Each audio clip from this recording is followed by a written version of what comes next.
Hey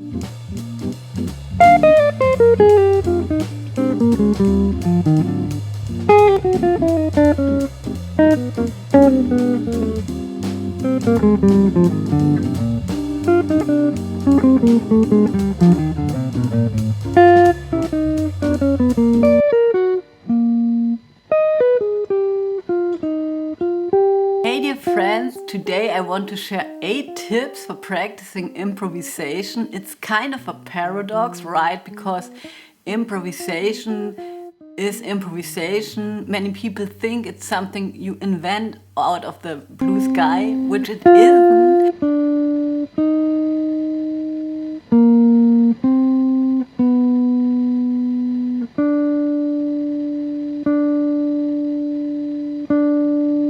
You can really practice it, but you can also mindless noodle for hours, thinking you're practicing improvisation, maybe also feeling a little bit confused or discouraged afterwards because you don't know if this practice session was really effective, and so maybe you stop practicing improvisation. And today I want to give you just like some tips how you can work on your improvisation and make it more effective. And also, yes, the most important thing I think is to practice with an intention and also really stop noodling.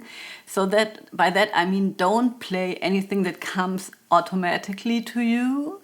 Don't just, get the guitar and play whatever comes. You can do this whenever you want to when you're not practicing, sort of. But if you're practicing, you're making like a conscious decision that you're going to know really what you do. And the first tip that I have, especially for the beginning of the practice session, is to really play not a lot. Also, it's a very good tip for starting a solo. I like a solo that has a storytelling kind of type to it, right? So that it sort of grows to a climax, and depending on what's your level of climax, right? How many fast notes can you play and rhythmic displacement? How much are you going to burn on this solo? You can start really with not a lot, and it really doesn't matter which level you're on, but just start with really slow. Don't play a lot.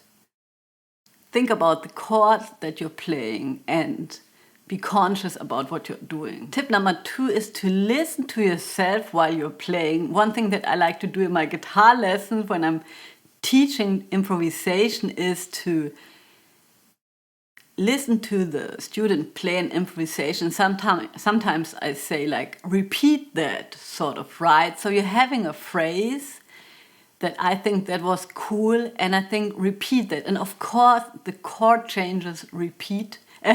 And of course the chord changes change, so you probably can't repeat the exact idea, but you can sort of, work from it. And that doesn't mean if you have been playing 1-3-5 on one chord, you're going to play 1-3-5 on the next chord, but it means just having an overall idea of the thing that you did, because you're listening to yourself and you know what you just played.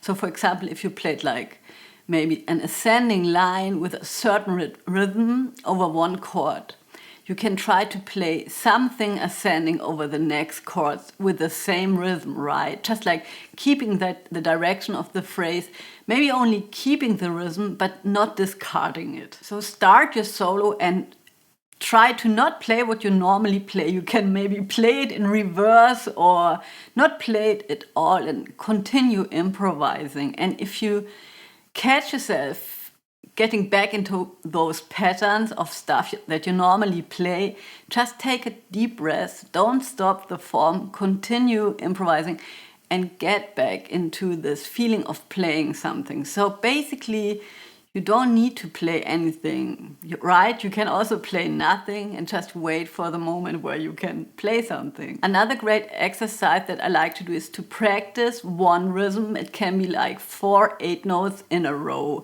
It can be any other rhythm. It can be a rhythm from a solo transcription, and you sort of just insert your notes into this rhythm, right?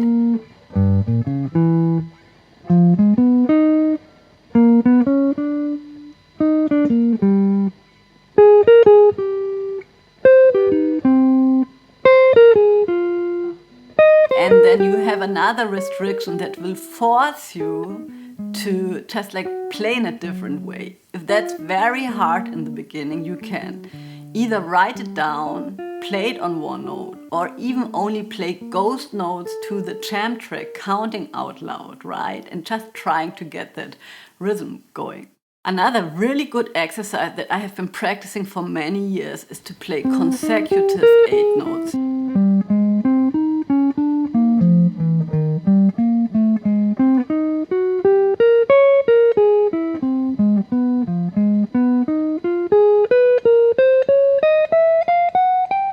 You can play them on your own, allowing yourself to get slower and faster, right?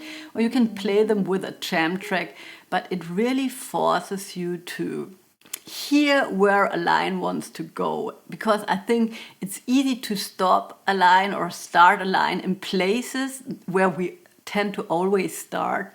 If you're playing 8 notes, you're sort of training to end or start in any place. And if you can do that, later on you can chop it up, right? Because you sort of filled all the spaces. Tip number 7, it's a great exercise, is rest and play. Play 2 bars. Don't play 2 bars. Play 2 bars. Don't play 2 bars. And if you want to make this exercise more advanced, you can also have like an odd number, like play 3 bars.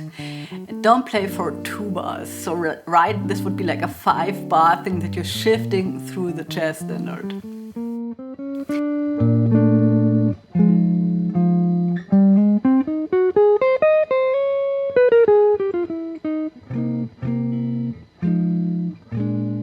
And last but not least, train to play only ascending or descending lines. I'm trying to do that here on a jam track from I Hear a Rhapsody. And this is just another way of practicing improvisation with restriction.